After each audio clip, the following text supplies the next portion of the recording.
दिनेश कुमार सिंह, जग के लिए दद्दा, हमारे लिए दिन्नेदा।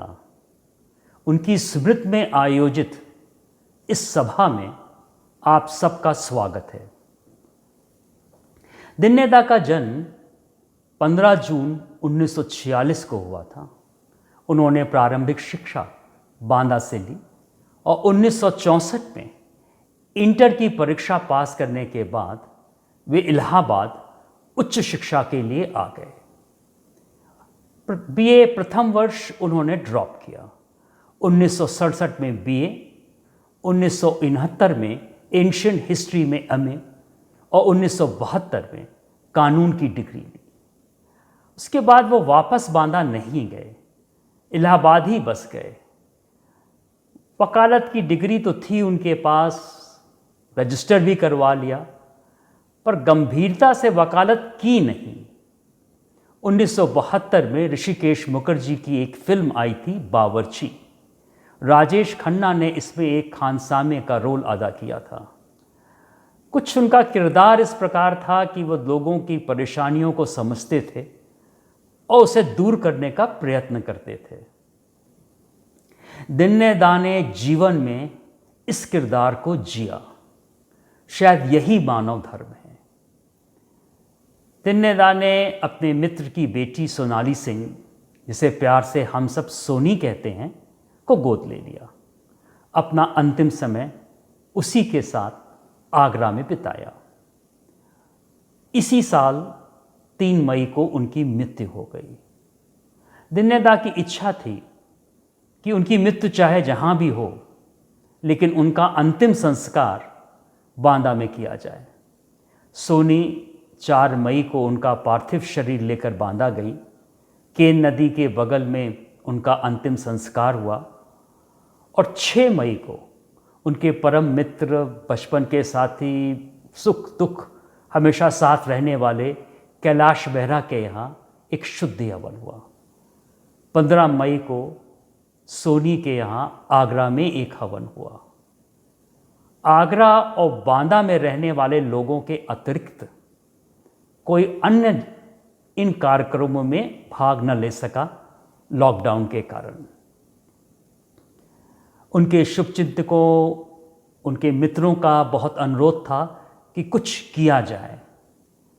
आज यदि दिन्नेदा जीवित होते तो वो 74 वर्ष के होते। इसीलिए आज के दिन यह सभा का आयोजन किया गया है।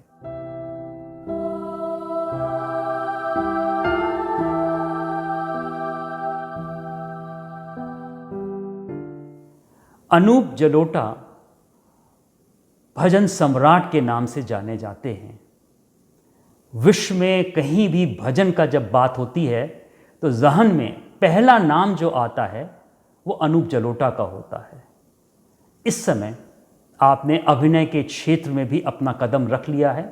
बहुचर्चित एक वेब सीरीज पाताल लोक में उन्होंने एक राजनेता का किरदार निभाया है। वे भी हमसे जुड़े हुए हैं। मैं उनसे प्रार्थना करूंगा कि इस सभा की शुरुआत एक भजन से करें। अनूप जलोटा जी।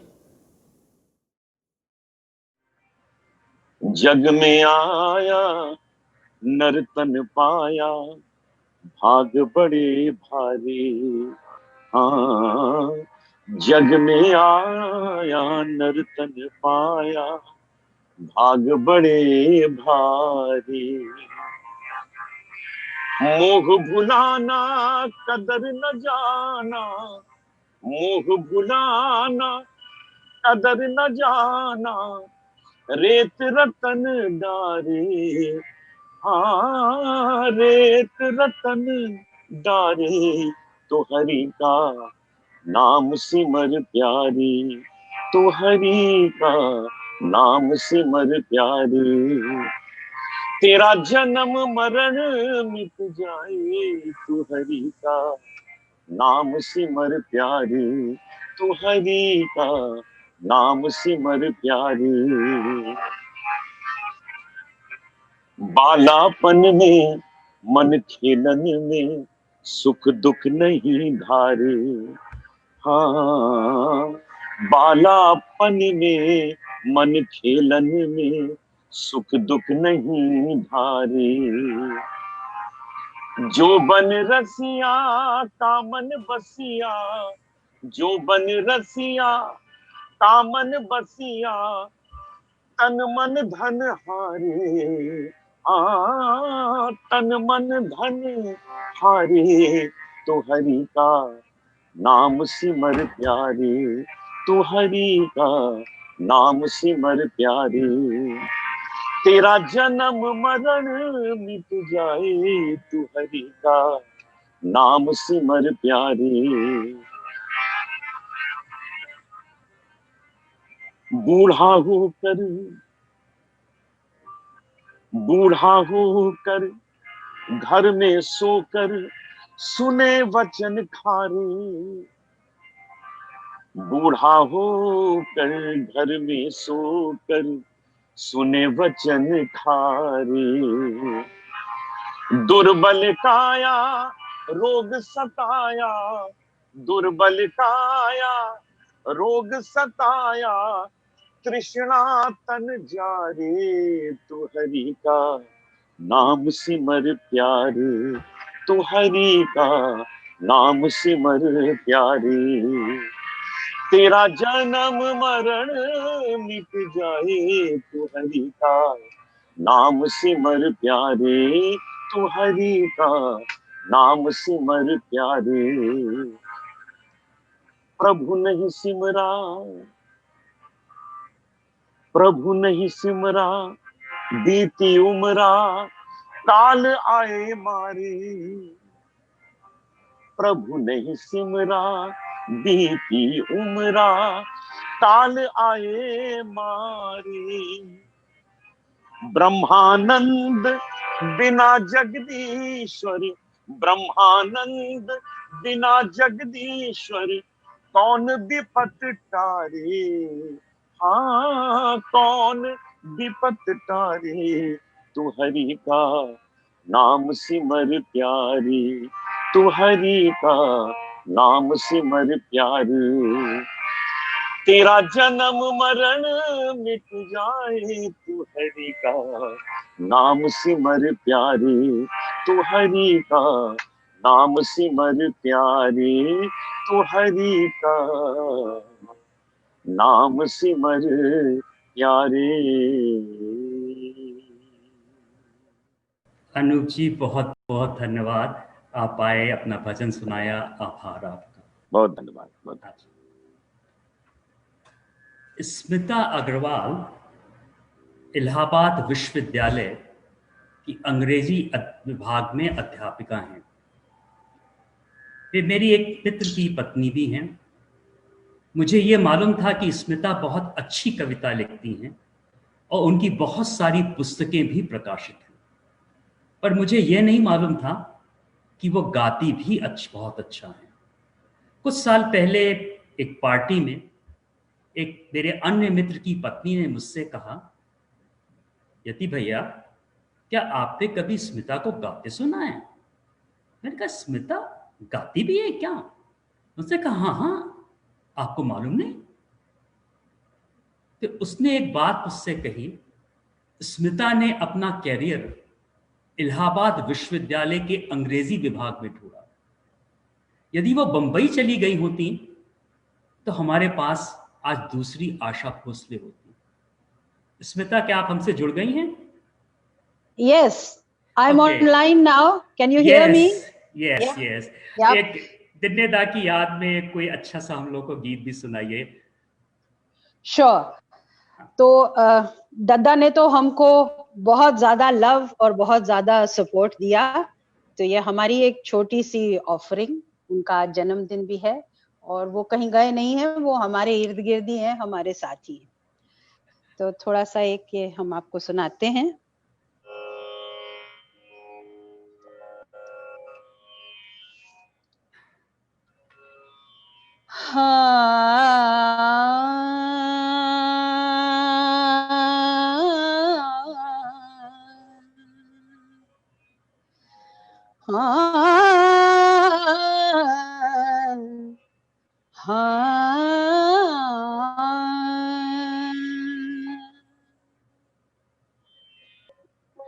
कौनो ठगवान गरिया लूटल हो, कौनो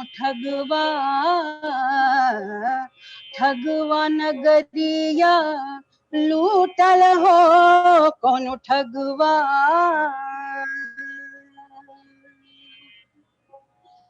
चंदन काठ का बना खटोला, चंदन काठ का बनल खटोला,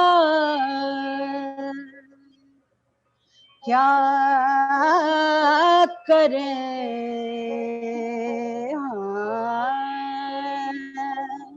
का करें, दुल्हन सूतल हो, कौनो ठगवा।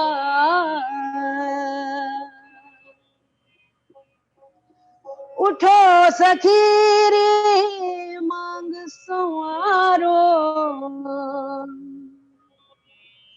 उठो सखी रे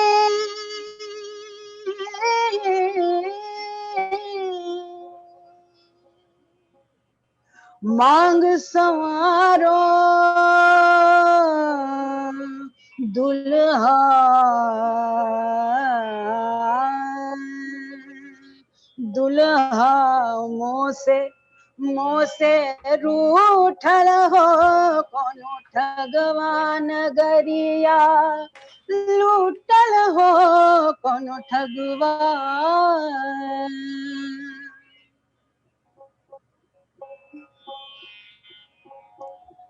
आए यमराज पलंग चढ़ी बैठा, आए यमराज पलंग चढ़ी बैठा, नैनन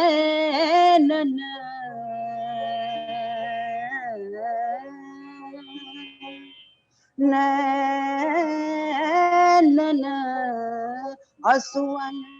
असुवन फूटल हो, कौनो ठगवान गरिया लूटल हो, कौनो ठगवा।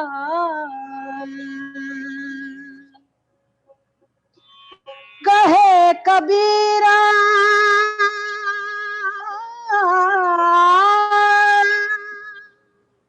कहे कबीरा सुन भाई साधो, कहे कबीरा कबीरा कबीरा सुनो भाई साधो, कहे कबीरा सुन भाई साधो, जग से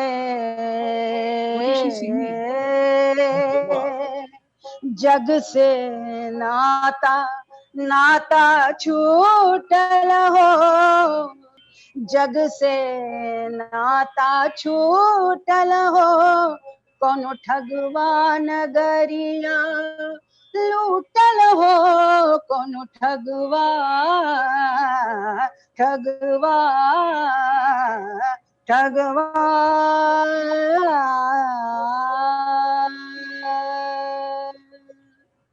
थैंक यू। स्मिता, बहुत बहुत धन्यवाद, तुम आई, अच्छा लगा।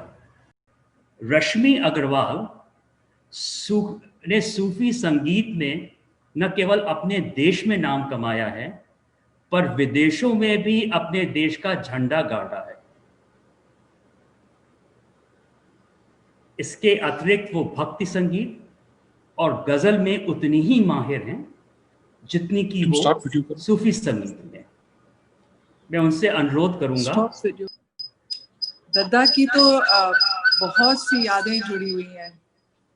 उनका तो हमारे घर में रोज का आना जाना था, सुबह शाम रात, वो कभी भी आते थे, खाना वाना खाते थे, हम लोग के साथ रौनक जमती थी। और बहुत बार पापा हमें अपने म्यूजिक क्लास के लिए नहीं ले जा पाते थे, तो दद्दा लेके जाते थे, और अशोक नगर जाना होता था, वहाँ लेके जाते थे और लेने भी वापस आते थे। और ख़ास बात ये थी कि लौटते समय वो हमें स्कूटर चलाना सिखाते थे। और ये मेरे लिए खास इसलिए क्योंकि उस समय इलाहाबाद में कोई लड़कियां स्कूटर नहीं चलाती थी। तो आज उनका जन्मदिन है और वो किसी का जन्मदिन भूलते नहीं थे। मेरी आखिरी बार उनसे तभी बात हुई थी लास्ट ईयर, जब उन्होंने फ़ोन करके हमें विश किया था बर्थडे पर। तो आज उनके जन्मदिन पर उनको कुछ कबीर का ही सुनाऊंगी। कबीर का एक भजन है जो मैं आज उनके लिए गाना चाहती हूँ।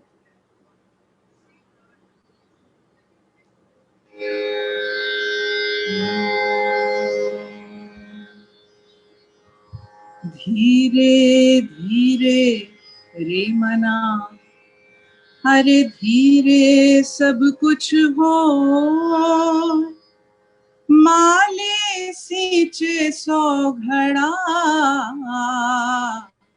रुत आए फल हो।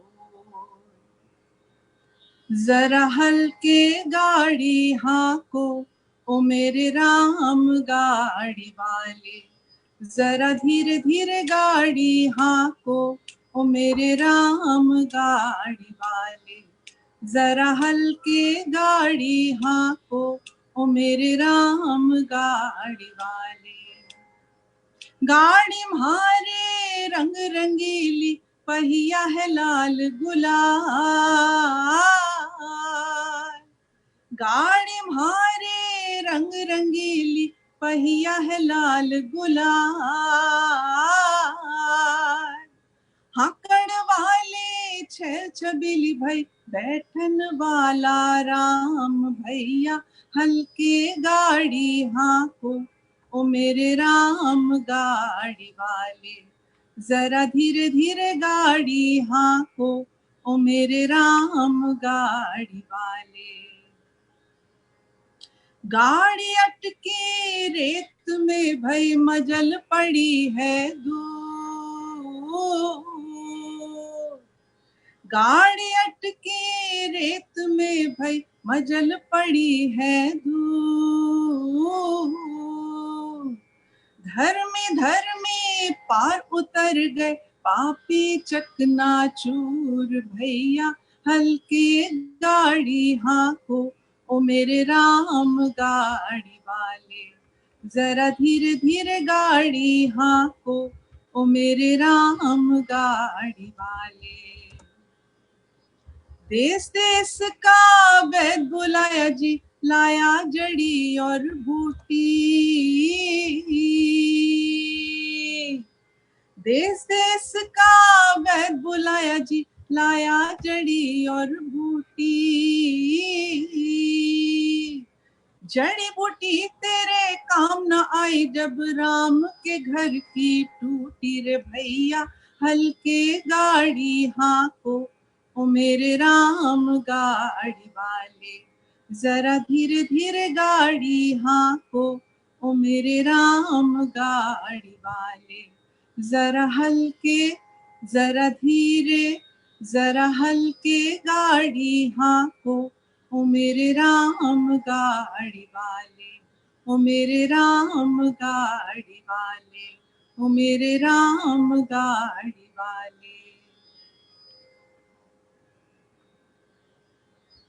नमस्कार। बहुत बहुत धन्यवाद। तुम्हारी आवाज़ बिल्कुल हम लोग को क्लियर थी, तुमने बहुत अच्छा गाया, बहुत बहुत धन्यवाद। सोनी दिन्नेदा की बेटी हैं। सोनी, तुम्हारा और दिन्नेदा का रिश्ता शायद सबसे अलग, सबसे खास। जी बिल्कुल। दिन्नेदा कैसे पिता थे, कुछ उन यादों को हमारे साथ साझा करोगी तो हम लोग को जरूर। अच्छा लगेगा। जी जरूर भैया। सबसे पहले तो मैं आपका, विवेक अंकल का और उन सभी का धन्यवाद करना चाहूंगी जिन्होंने अंकल के जन्मदिन पर इस सभा का आयोजन किया है, और उन सभी का जो इसमें सम्मिलित हुए हैं। अंकल आप जहाँ पर भी होंगे बहुत खुश होंगे सबको एक साथ देखकर, और फिर भी उनके बारे में मैं जितना कहूँ वो कम ही है। वो एक कहते हैं पिता परमेश्वर है, पिता से पहचान होती है, पिता ही जीवन की शान होता है। ऐसे ही एक फरिश्ते के रूप में अंकल मेरी जिंदगी में आए, वो मेरी शान थे। आज मेरी जो भी पहचान है, मैं जहां पर भी हूँ वो सिर्फ और सिर्फ अंकल की वजह से है। मैंने सपने देखे पर उन्हें पूरा उन्होंने किया था। मेरी जिंदगी को उन्होंने रास्ता दिखाया था। कहते हैं पिता सूरज की तरह होता है, उसके जाने के बाद एक अंधेरा हो जाता है। अंकल मेरे जीवन में एक पथ प्रदर्शक, मार्गदर्शक के रूप में थे। पिता और बेटी के रूप में यादें तो बहुत सारी हैं, पर फिर भी कुछ खास आपसे कहना चाहूंगी।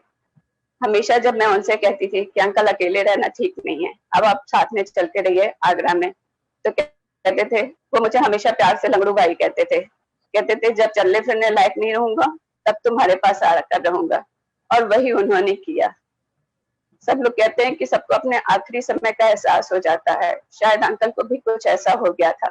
उन्हें हमेशा से अपनी दिनचर्या अपनी डायरी में लिखने की आदत थी। उनकी आखिरी डायरी की एक पेज में पढ़ना चाहूंगी, जो उन्होंने 13 दिसंबर 2019 में लिखी थी। आज हम ठीक नहीं हैं, आंख, नाक, कान, पेट, मोशन सबने एक साथ धावा बोल दिया है। लगता है अंतिम दिन आ गया है। हमें मरने से डर नहीं लगता, किंतु कुछ काम है जो पूरे करना चाहते हैं। उन्होंने हमेशा अपनी जिंदगी बहुत ही जिंदा दिली से जी। जो काम किया पूरी निष्ठा से, पूरे समर्पण से किया, चाहे वो किसी को प्यार करना हो। एक पिता के रूप में भी उन्होंने सारे फर्ज निभाए। मुझे मेरी परेशानियों का कभी एहसास नहीं होने दिया। मुझे कहे बिना हर बात समझ जाते थे। मुझे ये नहीं पता होता था तकलीफ क्या है या कोई भी जीवन में आगे समस्या कैसे आती है। इस तरह से वो उसे खत्म कर देते थे। अंत में मैं उन लोगों का शुक्रिया करना चाहूंगी जिन्होंने अंकल की आखिरी इच्छा पूरी करने में मेरी मदद करी। उन लोगों को मेरी तरफ से बहुत बहुत धन्यवाद। और मैं अपने पति की तरफ से कुछ लाइनें अंकल के लिए पढ़ना चाहूंगी। सदा हंसते हुए शख्स थे वो, हृदय के बहुत नेक, जैसे एक प्यार की डोर बांधे सभी को, बिखेरे रंग अनेक, सुख दुख बांटते सभी के हमेशा, टुकड़े हृदय के जोड़ना जिनका निस्वार्थ भाव था, बाधाओं से परे निर्मल जल से बहते थे वो नियम स्वयं अपने बनाते, पर न किसी को दुख पहुंचाते। सालगिरह जन्मदिन सबका हमेशा स्मरणित रहता उनको, नहीं जुदा कभी हो सकते वो किसी से, मानो हृदय में हमेशा रहना था उनको सबके। ऐसे थे मेरे अंकल। धन्यवाद बेटा, बहुत भावुक बात तुमने कहा, मेरे तो आंखों में आंसू आ गए दिन्नेदा की याद। Thank you so much. जी। इंडिया टुडे की जो मैगजीन है उसके तीसरे या चौथे पन्ने पे कुछ स्निपेट्स रहती हैं। 1980 का दशक था और इस दशक में राजीव गांधी प्राइम मिनिस्टर थे। तो एक बहुत न्यूज़ एक बड़े काफ़ी प्रोमिनेंटली निकली थी कि हिंदुस्तान में दिल्ली जो लुटिन जगह है, उस जगह का जो सबसे पावरफुल, सबसे शक्तिशाली जो एक क्लब है वो इलाहाबाद यूनिवर्सिटी अलुमनाई एसोसिएशन है। उन्हीं दिनों मेरे एक बहुत बचपन का मित्र प्रभु दयाल, ये फॉरेन सर्विस में थे, ये कराची में पोस्टेड थे। अब लोग की कभी कभी बात हुआ करती थी। तो एक दिन उसने मुझसे कहा, यदि तुम जानते हो कराची का सबसे महत्वपूर्ण, सबसे एक्सक्लूसिव क्लब कौन सा है? मैंने कहा नहीं, तो तुम बताओ। उसने कहा कराची में सबसे इंपॉर्टेंट, सबसे पावरफुल जो क्लब है वो इलाहाबाद यूनिवर्सिटी अलुमनाई एसोसिएशन है। इलाहाबाद विश्वविद्यालय के विद्यार्थी इतना अच्छा कर सके, इसका बहुत कुछ कारण यहाँ पे उच्च कोटि के अध्यापक थे। मानस मुकुल दास उसी श्रेणी में आते हैं। वो अंग्रेजी विभाग के बहुत ही प्रतिष्ठित और बहुत ही सम्मानित अध्यापक रहे हैं। मानस दा। Dinesh always called me sir. I had started teaching in the university when he joined the university as an undergraduate.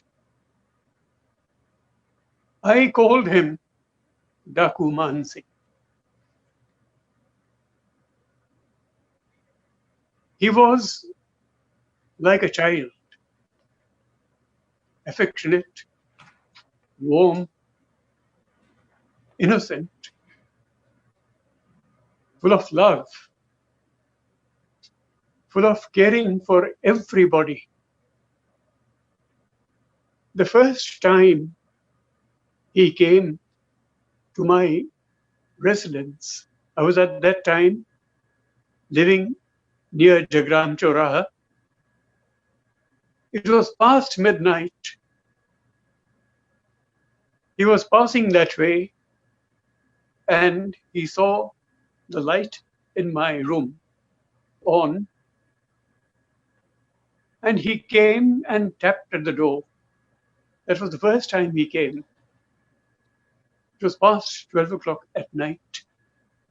I opened the door and saw him. He said, "Aap abhi jage hain?" I said, "Tum bhi to jage ho." He sat down and we started talking, and he spent maybe more than 2 hours talking. I especially remember 2 things. One, at one point he said, "एक बार sir हम सोचते रहे मरने से क्या होता है, मरना क्या है। हम सोचते रहे, फिर एकाएक दिमाग में आया मर जाएंगे तो मर जाएंगे, बस डर खत्म." I remember that. Another thing which I remember is he told me how in his childhood he sometimes went into the forest haunts of Daku Mansingh and spent lovely time with the dacoits. इतना खुला, चारों तरफ सिर्फ पेड़ पौधे, जानवर, चिड़िए, बहुत अच्छा लगता था सर। चाहते थे वहीं रहें, और उन लोग भी हमको खिलाते थे गोद में लेके, और कहते थे तुम पढ़ लिख के जब आ जाओगे हमारे यहाँ डाकू बनकर, तब हम लोग और भी कामयाब होंगे। That's the reason why I kept calling him right till the end, Daku Mansingh. Daku, कैसे हो?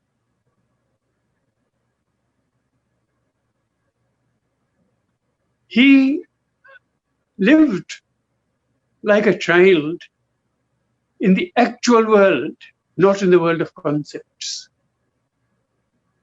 He loved to take people out for long drives to beautiful places. He took us many times to Chitrakoot, once to Mussoorie, and innumerable times to Sarsodi Ghat. Maybe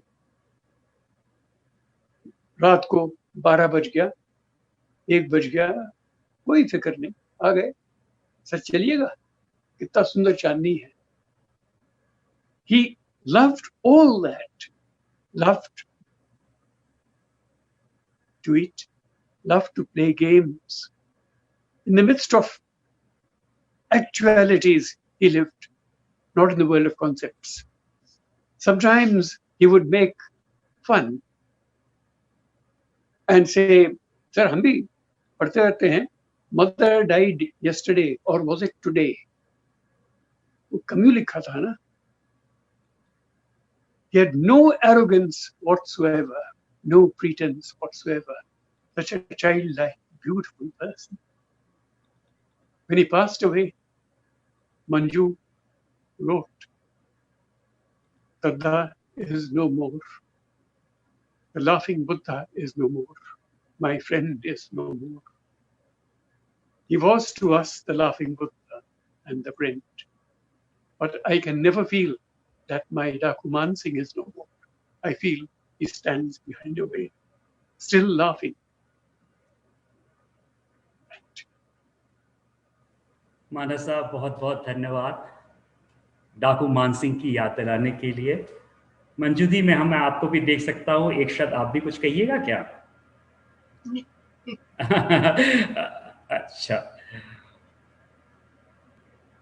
Alok Kumar Singh और दिन्ने दा, आप दोनों बांदाही में पैदा हुए, वहीं पे इन्होंने अपनी स्कूली जीवन की शिक्षा प्राप्त की और आलोक भी दिन्ने दा के साथ 1964 में इलाहाबाद पढ़ने चले आए। इलाहाबाद विश्वविद्यालय का सफर इन दोनों ने सर सुंदरलाल हॉस्टल से पूरा किया। 1972 में आलोक का चयन न्यायिक सेवा में हो गया। 2005 में वो इलाहाबाद उच्च न्यायालय के जज बने और 2010 में वो सेवानिवृत्त हुए। आलोक, आप हमारे साथ ज्वाइन कर चुके हैं? जी। हाँ आलोक, आवाज आ रही? हाँ बिल्कुल आ रही है। अच्छा, आलोक, थैंक कुछ आप अपने धन्यता के बारे में जो चाहे सो कहें, कुछ जी। उनके बचपन में कुछ स्कूल की कुछ बात हो तो वो हम लोग को याद दिलाइए। ठीक है, वो भी कहेंगे, और एक कैलाश ने नॉस्टैल्जिक एक मेमोरी एसएसएल की कही है, वो भी बताएंगे। जरूर जरूर जरूर। सबसे पहले इस वर्चुअल शोक सभा में सम्मिलित सभी को मेरा नमन और आयोजकों को साधुवाद, विशेष रूप से यति जी और उनके सभी सहयोगियों को। आज से करीब 63 साल पहले 1957 में जीआईसी बांदा में हम लोग ने पढ़ाई शुरू की, क्लास 6 में। एडमिशन हुआ मेरा भी और दिनेश का भी। मैं 9 साल का था, दिनेश 11 साल के। उस बचपन में शैतानियां और कभी कभी एक दूसरे की खिंचाई भी होती रहती थी। फिर जहां तक मुझे याद है, शायद क्लास 7 में एक नया लड़का आया। उसके पिताजी शायद कोई ऑफिसर थे। जाड़ों में हम सभी स्वेटर और कोट पहनकर आते थे, लेकिन वो जो साहब थे वो नीले रंग का लंबा चेस्टर पहनकर आता था। उसकी आवाज कुछ पतली सी भी थी। हम लोग उसको चढ़ाते थे नीलम परी कहकर, और वो चढ़ते भी थे, इसीलिए आप चढ़ाते भी थे। दिनेश तो बचपन से ही गोरे रंग के और गठीला बदन, स्टाइल के लिए कभी कभी दोनों हाथों में उन दोनों वो लेदर का एक रिस्ट बैंड दोनों हाथों में बांध लेते थे। उन पे वो खूब जमता भी था। कॉलेज से, जीआईसी से थोड़ी दूर पे ही उनका घर था। कभी कभी हम लोग भी जाते थे, मैं भी गया हूँ। उनके बाबा श्री राज बहादुर सिंह, उनके पिता श्री समर बहादुर सिंह, चाची श्रीमती सावित्री बैस एडवोकेट, चाचा जी शैला बाबू श्री अजय बहादुर सिंह, स्वर्गीय अजय बहादुर सिंह। तो ये सब पिताजी को छोड़ के सभी एडवोकेट्स थे। और बाद में दिनेश और राकेश, उनके छोटे भाई, वो भी एडवोकेट बने। शायद इसीलिए दिनेश को तर्क वितर्क में भी मजा आता था। जैसे कि मेरे पूर्व वक्ताओं ने एक आधी बात इस तरह से इंगित की, तो कोई साउंड रीजनिंग अगर दे पाया तो ठीक है, और दिनेश कन्विंस भी हो जाएंगे। लेकिन अगर नहीं तो फिर दिनेश का अपना भी पॉइंट रहता था। समय बीता, हम लोग यूनिवर्सिटी पहुंचे 64 में। मैं 16 साल का था, दिनेश 18 के थे। कैलाश मेहरा उनके रूम पार्टनर थे। उनके कहने पर ही मैं ये एक नॉस्टैल्जिक मेमोरी आप लोगों से शेयर कर रहा हूँ। तो वो ए ब्लॉक में थे, उनके रूम पार्टनर थे कैलाश मेहरा। मैं सी ब्लॉक में था, मेरे रूम पार्टनर थे योगेंद्र सिन्हा साहब उर्फ लल्लू बाबू, बांदा के वो भी हैं। हम लोग जब छुट्टियों से लौटते थे तो मेरी मदर होममेड घी के लड्डू और बेसन के सेव और गुजिया, ये सब एक कंटेनर में, एक टिन का कंटेनर होता था, कनस्टर बोलते थे उसको, उसमें रख देती थी साथ में। तो वो लेके मैं आता था और रूम पार्टनर के साथ कभी कभी शेयर करता था। 2-4 दिन बाद दिनेश और कैलाश, ये कैलाश मेहरा और दिनेश दोनों आए और बोले, यार वो लल्लू बाबू बहुत तारीफ कर रहे थे, हमें भी खिलाओ। तो खैर हम लोगों ने खाया पिया। कुछ दिन बाद फिर कनस्टर खोल के हम और लल्लू बाबू रूम पार्टनर खाते थे। लेकिन कुछ मुझे बीच में फिर ये लगा कि इसमें कुछ सामान घट गया ज्यादा। तो मैंने कहा नहीं, लल्लू बाबू तो नहीं कर सकते ऐसा, रूम पार्टनर हैं। तो एक छोटा सा ताला लगा दिया उसमें मैंने। कुछ दिनों और बीते तो फिर ये दोनों आए, कैलाश और दिनेश, और बोले कि यार अब दोबारा नहीं खिलाओगे, बहुत अच्छा था भाई। तो मैंने ताला खोला, कंटेनर में देखा तो करीब करीब खाली। अब ये लोग पहले तो हंसी रोके रहे, फिर रोक नहीं पाए। तो बात खुल गई। लल्लू बाबू ने इनको कसम चढ़ाई थी कि तुम रूम पार्टनर हो, तुम खबरदार जो बताया तुमने। तो इस तरह से ये गायब करते रहते थे। ये मोहब्बतें थी उस जमाने की। 1965 में एक और बात मुझे याद है। बीए पार्ट 1 में हम लोग थे, कैलाश को टाइफाइड हो गया। 65 में एग्जाम होना था, 64 में गए थे, 65 में इम्तहान होना था। दिनेश ने कहा मैं भी नहीं दूंगा एग्जाम। क्यों? बोला मैं तुमसे आगे नहीं जा सकता। सलाम है ऐसे दोस्त को। एसएसएल से निकलने के बाद हम लोग लखनऊ में एसएसएल मीट पिछले 30 साल से कर रहे हैं, लखनऊ चैप्टर का। तो उसमें दिनेश जरूर आते थे और साल में 1 या 2 बार वो मीट होता था। तो उसमें एक साइड पार्टी 2-3 दिन बाद होती थी हमारी, दिनेश की, और एक थे मिस्टर आरपी श्रीवास्तव हैं, डिस्ट्रिक्ट जज रिटायर्ड हैं मिस्टर आरपी श्रीवास्तव। यह वो भी बांदा में पढ़े और इलाहाबाद में भी पढ़े। तो हम तीनों की एक साइड पार्टी बाद में फिश पार्टी होती थी 2-3 दिन बाद। दिनेश को खिचड़ी बहुत पसंद थी और दूसरी चीज जो पसंद थी वो थी होममेड फिश। आखिरी फिश पार्टी लखनऊ में अक्टूबर 19 में, करीब 8 महीने पहले हुई। 12 अक्टूबर 19 को एसएसएल मीट था गोमती होटल में, और दिनेश मुंबई से आए थे। यति जी की बड़ी बहन जिया दीदी बीमार थी, वहां देखने गए थे। वहां उनकी बैक प्रॉब्लम बढ़ गई थी। खैर वो किसी तरह से लखनऊ आए और हमेशा की तरह फिश पार्टी 2-3 दिन बाद हुई। इस बार इस फिश पार्टी में एक आदमी और जुड़ गए। वो थे यूपी के डीजीपी ओपी सिंह साहब, मिस्टर ओपी सिंह। वो भी एसएसएल के हैं, तो वो भी उस दिन वहां मौजूद थे। तो 4 लोगों की फिश पार्टी आखिर, ये 8 महीने पहले की बात है। समय बीतता गया। नियत के खेलों को समझना थोड़ा मुश्किल है, मुश्किल तो होता ही है। कैलाश मेहरा की माताजी का कुछ साल पहले स्वर्गवास हो गया था। कैलाश खुद एक जरूरी ऑपरेशन के लिए दिल्ली में एडमिट थे। मां को अंतिम प्रणाम नहीं कह पाए। लेकिन जब दिनेश के पार्थिव शरीर को सोनाली बिटिया आगरे से बांदा लाई, तो केन नदी के किनारे कैलाश अपने दोस्त को अंतिम विदाई देने के लिए खड़े थे। बीए फर्स्ट ईयर के एग्जाम को याद करिए। दिनेश ने कह दिया था कि मैं तुमसे आगे नहीं निकल सकता। एग्जाम को तो वो टाल गए थे, लेकिन मौत को कैसे टालते, ऐसा करना उनके बस में नहीं था। इसलिए इस बार वो आगे निकल गए। दिनेश ने खूब क्रिकेट खेला, 5 डे, 1 डे और शायद 50-50 भी। लेकिन नए जमाने का ये 2020 क्रिकेट फॉर्मेट उन्हें शायद कम पसंद था। इसीलिए जीवन के 74 रन बनाकर 2020 में वो गेम छोड़कर 3 जून को चले गए, 3 मई को। एक अंतिम बात, दिनेश ने अभी 1-2 साल से अपने मोबाइल में कॉलर ट्यून लगा रखी थी। मैं वो कॉलर ट्यून पढ़ के बताता हूं, गा तो नहीं सकता इस समय। तो क्या हुआ जुदा हुए, तो क्या हुआ जुदा हुए, मगर है खुशी मिले तो थे।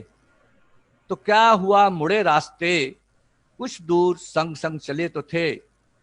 दोबारा मिलेंगे किसी मोड़ पे, जो बाकी है वो बात होंगी। इसके जवाब में क्या कहूं दिनेश, वो बात कहाँ हो पाई। 2 लाइन मैं कहना चाहूंगा, मेरी अपनी नहीं है, एक प्रेम कुमार नजर साहब के 2 लाइनें हैं। बिछड़ गया ना अधूरी बात लिए, बिछड़ गया ना अधूरी बात लिए, मैं उससे कहता रहा रोज रोज बात न टाल। इन्हीं शब्दों और भावनाओं के साथ स्वर्गीय दिनेश को मेरी अश्रुपूर्ण विनम्र श्रद्धांजलि। ईश्वर उनकी आत्मा को सद्गति प्रदान करे। नमस्कार। बहुत बहुत धन्यवाद आलोक।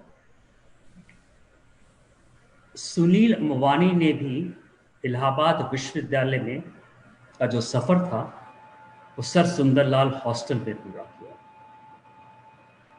वो मेरे वकील के रूप में भी सहयोगी थे और जज के रूप में भी। 2001 में सुनील इलाहाबाद उच्च न्यायालय के जज बने और 2015 में राजस्थान के मुख्य न्यायाधीश की तरह उन्होंने सेवा से अवकाश प्राप्त किया। सुनील मिमिक्री बहुत अच्छी करते हैं। क्या मजा आए कि सुनील आज कुछ दिन्नेदा की मिमिक्री भी करें ताकि उनकी याद भी ताज़ा हो जाए। सुनील, क्या आप हैं? भैया, या प्लीज। सभी भाइयों बहनों को, सभी मित्रों को मेरा प्रणाम। कितना अच्छा लग रहा है सभी को एक साथ देख करके। यति भाई को बहुत बहुत धन्यवाद। उन्होंने कुछ दिन पहले ही कहा था कि हमको ये मीटिंग करनी चाहिए, वेब मीटिंग। अब इस कोरोना संकट की वजह से अब इसी का सहारा है, आपस में हम लोग जुड़ते हैं, बातचीत करते हैं। अब तो सब लोग काम भी इसी पे कर रहे हैं। दिनेश कुमार सिंह दद्दा से मेरी मुलाकात एसएसएल हॉस्टल में हुई थी। सन 70 में मैंने ज्वाइन किया था एसएसएल हॉस्टल। उस समय हॉस्टल का माहौल कुछ बहुत अच्छा नहीं था, तो ऐसा लगा कि कहीं गलत जगह आ गए। पर जब दद्दा से मुलाकात हुई, आलोक दद्दा से मुलाकात हुई, कैलाश मेहरा, तब लगा कि हम तो बिल्कुल सही जगह पर हैं। इन लोगों का स्नेह मिला, प्यार मिला। समय समय पे इनसे हम लोग गाइडेंस लेते रहते थे और ज़्यादा इनसे कनेक्शन हुआ खेलों के सिलसिले में। दद्दा टेबल टेनिस के, क्रिकेट के बहुत अच्छे खिलाड़ी थे, बहुत ही अच्छे खिलाड़ी थे और वो सही मायने में खिलाड़ी थे, जिसे न जीत की कोई खास खुशी, न हार का कोई गम, बस खेलने के शौकीन थे। और उनके साथ कोई भी खेल खेलते थे तो ऐसा नहीं लगता था कि किसी चैंपियन या किसी बड़े स्पोर्ट्समैन के साथ खेल रहे हैं।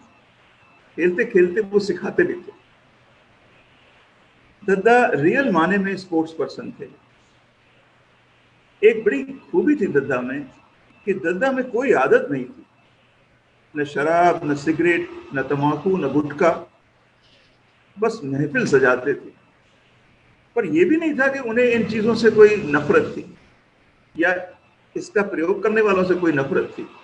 वो तो सभी से प्यार करते थे। उनका रिश्ता बस सबसे प्यार का ही रिश्ता था। हम तो अपने जिंदगी के बहाव में रिश्तों को भूलते चलते हैं, नए दोस्त बनते हैं, पुराने बिसर जाते हैं। पर दद्दा उन रिश्तों को निभाना जानते थे। उनके लिए सभी रिश्ते प्यार के रिश्ते थे। अपने जन्मदिन के दिन हम सब शायद उनके फोन का इंतजार करते थे। सिर्फ जन्मदिन ही नहीं, अपने मैरिज एनिवर्सरीज के दिन भी याद करते थे। मेरी वाइफ कल्पना तो पूछती है हमेशा, दद्दा का फोन आया आज? तब याद आता है कि हाँ, दद्दा कभी भूलते नहीं थे। अभी आलोक दद्दा ने बात की रिंग टोन की। मैंने भी उनसे पूछा था कि दद्दा ये इतना रोमांटिक रिंग टोन आपने कैसे लगा रखा है, क्या खास बात है? तो बोले कि क्या तुम भी लोग आशिक हो? हमारे भी आशिकी के ज़माने थे, हमारी भी कुछ गर्लफ्रेंड्स थी यूनिवर्सिटी में, उनके लिए है, हम लगा के रखते हैं, वो उनके फ़ोन आते हैं तो वो भी सुनती हैं। मैं दद्दा से उनके बीमारी के दिनों में बहुत जुड़ा रहा। दिसंबर 1919 में जब वो बॉम्बे में थे, तब उनको पीठ का दर्द शुरू हुआ और वो दर्द इतना ज़्यादा था कि वो उठ नहीं पाते थे बिस्तर से। तो मुझसे कहने लगे, सुनील तुमने मुझे बताया था एक बार कि तुमको भी बैक पेन हुआ था, तुमने एक मालिश वाला रखा था, तुमने किया क्या था? तो मैंने उनको बताया कि दद्दा बहुत तकलीफ होती थी।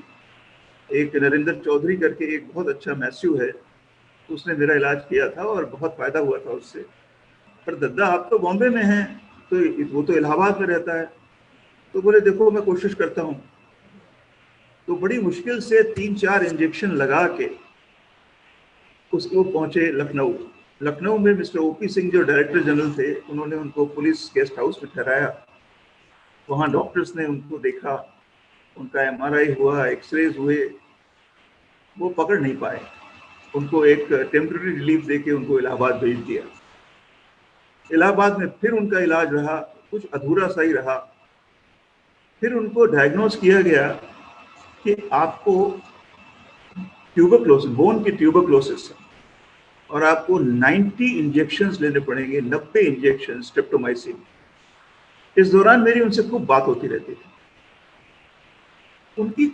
मैं उनकी मिमिक्री तो नहीं करना चाहता, लेकिन जिस तरह से उन्होंने मुझसे पूछा था उसमें एक संवेदना भरी हुई थी। फरवरी मार्च में जब इलाहाबाद से जो फोन करते थे, जब वो इंजेक्शंस लग रहे थे उनको, तो कह रहे थे, अरे सुनील, ये सब डॉक्टर तो 5 साल मेडिकल पढ़ते हैं ना, ये मेरी बीमारी क्यों नहीं पकड़ पा रहे हैं। फिर उन्होंने कहा कि जब कुछ मेडिकल ओपिनियंस वेरी होने लगे, तब उन्होंने कहा, सुनील, इनकी मेडिकल की पढ़ाई तो एक ही होती है ना, अलग अलग तो नहीं होती, तो ये अलग अलग इलाज क्यों बताते हैं एक ही बीमारी का। पता नहीं कितनी बार तो उनका MRI कराया गया। फिर हम लोगों ने उनसे कहा कि दद्दा, अब आप बहुत तकलीफ में हैं, अब आप चल नहीं पा रहे हैं, आप अपनी बिटिया के पास क्यों नहीं चले जाते। मैं सोनी से मिला था, she is a lovely girl, और बड़ी प्यार करती थी दद्दा को। तो दद्दा फिर आखिर में मान गए और चले गए सोनी के पास रहने के लिए। और अनफॉर्चुनेटली उस दौरान भी उनसे बात होती थी, पर उन्होंने कभी अपनी दर्द को जाहिर नहीं किया। शायद उनके अंदर इतना प्यार भरा था कि उन्होंने अपने दर्द को ज्यादा जाहिर नहीं किया। दद्दा के बारे में 2-3 पंक्तियां हैं अकबर इलाहाबादी की। मुझे लगता है कि अकबर इलाहाबादी ने दद्दा के लिए ही लिखा था 150 साल पहले, बिल्कुल यही। ध्यान दीजिएगा, एक एक लाइन जैसे उन पर फिट बैठती है। दुनिया में हूं, दुनिया का तलबगार नहीं हूं, बाजार से गुजरा हूं, खरीदार नहीं हूं। देखिए क्या है, बाजार से गुजरा हूं, खरीदार नहीं, जिंदा हूं मगर जीस्त की लज्जत नहीं बाकी, हर चंद हूं होश में, होशियार नहीं हूं, इस खानाए हस्त से गुजर जाऊंगा बेलौस, साया हूं फक्त नक्श व दीवार नहीं हूं, वो गुल हूं खिजा ने जिसे बर्बाद किया है, उलझूं किसी के दामन से वो मैं खार नहीं हूं। यारब मुझे महफूज रख उस बुत के सितम से, मैं उसकी इनायत का तलबगार नहीं हूं, अफसुर्दा हूं इबारत से, दवा की नहीं हाजिर, गम का मुझे ज़ौक़ है, बीमार नहीं हूं। दद्दा पूजा पाठ नहीं मानते थे। वो कहते थे, भाई मैं कन्विंस नहीं हूं इन सब चीज़ों से, अगर कन्विंस हो जाऊंगा तो मैं भी वही करने लगूंगा। एक अजीब सी शख्सियत थी जिसको कहा जाता है एक एक, एक सिंपल बयान नहीं किया जा सकता। एक लास्ट लाइन है अकबर इलाहाबादी की, अस्फुर्दी और ज़ौफ़ ही कुछ नहीं अकबर, काफिर के मुकाबिल में दीनदार नहीं हूँ। मतलब कि मैं रिलीजियस भी हूँ, लेकिन मैं उतना स्ट्रिक्ट रिलीजियोसिटी में बिलीव भी नहीं करता। प्रोफेसर मानक उल्लास ने बहुत सही कहा कि दद्दा से बात करते समय यही लगता था कि जिस चीज़ को वो मानते हैं, जिस चीज़ को वो कन्विंस हो जाते हैं, वो उसी को मानते थे, बाकी सब चीज़ों को नहीं मानते थे। आज दद्दा हमारे साथ नहीं है, आज उनका जन्मदिन है। मुझे तो नहीं लगता वो हमारे साथ नहीं है, मुझे तो लगता है आज भी हमारे साथ हैं। और सोनी को मैं क्या बताऊं, अभी कुछ दिन पहले मुझे लगा कि दद्दा को बहुत दिन से फ़ोन नहीं किया, फिर से फ़ोन मिलाते हैं, तब याद आया कि अरे दद्दा तो हमारे बीच नहीं है। और दद्दा जहाँ भी हैं, और अगर वो हम लोगों को देख रहे हैं और हमारे इस ग्रुप को देख रहे हैं, तो मैं सोचता हूँ कि उनकी वही मुस्कुराहट है, उसी तरह से वो हमें देख रहे हैं और हमें ब्लेस कर रहे हैं। सुनील, बहुत बहुत धन्यवाद। तुमने दिन्नेदा की एक खास बात बताई कि वो अज्ञेयवादी थे, एग्नोस्टिक थे। ये भी एक अपने में एक उनकी खास खासियत है। मुझे याद है कि दिन्नेदा का जब 4 तारीख को अंतिम संस्कार हुआ, शायद कैलाश ने, मेरे ख्याल से कैलाश थे या महेश थे, किसी ने एक फ़ोटो भेजी दिन्नेदा की, जो उनकी वहाँ पे के नदी के बगल में थी। उस समय भी दिन्नेदा की जो लाश पड़ी हुई थी, उस मुस्करा रही थी। तो एक हमारे मित्र कनाडा के हैं, रोमी ढाल, हम लोग बहुत टेबल टेनिस साथ दिन्नेदा के साथ खेले, मेरे साथ खेले। तो कहते हैं, दद्दा उस पर कमेंट उनका आया रोमी ढल का, दत्ता क्या क्या आदमी थे, मरने के बाद भी मुस्कुरा रहे हैं, ऐसा रोमी ने कमेंट किया। अनूप मिश्रा ने इलाहाबाद विश्वविद्यालय में अपना जो सफर है वो म्योर हॉस्टल में रह के किया। अनूप मिश्रा न केवल पढ़ाई में अव्वल थे पर बहुत अच्छा स्क्वॉश खेलते थे। इलाहाबाद विश्वविद्यालय से उन्होंने भौतिकी में पोस्ट ग्रेजुएशन किया। उसके बाद वो भारतीय प्रशासनिक सेवा में उनका चयन हो गया और उस सेवा के दौरान वो उत्तर प्रदेश के चीफ सेक्रेटरी और लोकसभा के सेक्रेटरी जनरल का पद भी उन्होंने संभाला। इलाहाबाद विश्वविद्यालय में अलग अलग हॉस्टल का एक अलग अलग रुतबा रहता था और एएन-झा का जो रुतबा था, जो म्योर हॉस्टल का रुतबा था, वो स्क्वॉश में रहता था। मतलब स्क्वॉश तो म्योर हॉस्टल की ही मतलब एक से अमानत थी। जब दिन्नेदाई विश्वविद्यालय पे आए तो वो कुछ ट्रांसफर सा हुआ। शायद अनूप मिश्रा कुछ स्क्वॉश के मैचों के बारे में बात करना चाहें जो एएन-झा और सरसुंदरलाल हॉस्टल के बीच में हुए या दिन्नेदा के साथ उन्होंने खेला। अनूप, क्या आप हमसे जुड़ गए हैं? Anoop, thank you so much. तुम दिखाई पड़ रहे हो और कुछ हम चाहेंगे कुछ स्क्वॉश के बारे में भी याद जरूर बात करो। Thank you so much. एक कहावत है कि जान जाती है तो लोग चले जाते हैं, लेकिन बिरले होते हैं जो जब जाते हैं तो जान चली जाती है। दद्दा के बारे में यही कहा जाएगा। What moves through us is a silence, a quiet sadness, a longing for some more time, some more words, some more touch. We may not understand why you left us so early.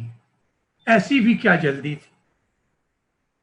हम तो अलविदा कहने के लिए अभी तैयार भी नहीं थे, पर अब धीरे धीरे समझ में आता है कि आप केवल हमें छोड़ के चले नहीं गए, but that you lived and that we were fortunate to be a part of it. And you've left us with memories which are too beautiful for us to remember forever. I must say, I first met Shri Dinesh Kumar Singh Dadda in 1970 when I was in class 10 in Lucknow. And he came to our house. एक cycle के डंडे पे बैठ के दो जने सवारी करके आए थे। Dadda, with his long flowing hair, almost tied in a ponytail, and wearing a bright floral shirt without collar, with his signature characteristic smile. It is this image of Dadda which has been imprinted on my memory for all times. Well, he had come there to play UP Open table tennis. At that time, what struck me was his warmth, the spontaneity, and the sincerity he exuded all around. He took to the entire family as a member. और आज तक मैं इस बात को समझ नहीं पाया कि कोई भी आदमी इतना सहज कैसे हो सकता है, और वो हर एक से सहज से। मैं फिर उनसे मेरी मुलाकात 1972 के बाद हुई, जब मैंने इलाहाबाद यूनिवर्सिटी ज्वाइन किया, और वो उनका होम ग्राउंड था, उनका कार्यक्षेत्र था। I had the privilege of playing some memorable squash matches and games with him. He would bang the ball really hard and he would not tire. I mean, he has an endless stamina. So you had to run all over to retrieve it and he would just keep on banging, and that sheer brutal force would bang you into submission. Although I must say that I just about managed to better him in this game, but all other games, well, whether it was tennis, whether it was badminton, whether it was cricket, he was heads and shoulders above me. हाँ, इतना जरूर है कि जैसा यति ने कहा कि जब स्क्वॉश मैचेस होते थे तो बड़ा चार्ज्ड एटमॉस्फेयर रहता था, और यति और दद्दा जब एसएसएल से खेलते थे तो म्योर हॉस्टल वाले बड़े परेशान रहते थे कैसे हम लोग पार पाएंगे, पर खींचतान के थोड़ा बहुत हम लोग निकाल ही लेते थे. I was no match for him when it came to games, and I'll go a step further to sportsmanship. He was an incredible sportsman, and I've not seen a sportsman like him. After that, we always remained in touch. After I joined service, left Allahabad, went all over, he would always call me by my nickname. I was always Billu Bhai for him. But what was most fascinating, but even my 5-year-old son was known by his nickname, and he was called Dashu Bhai.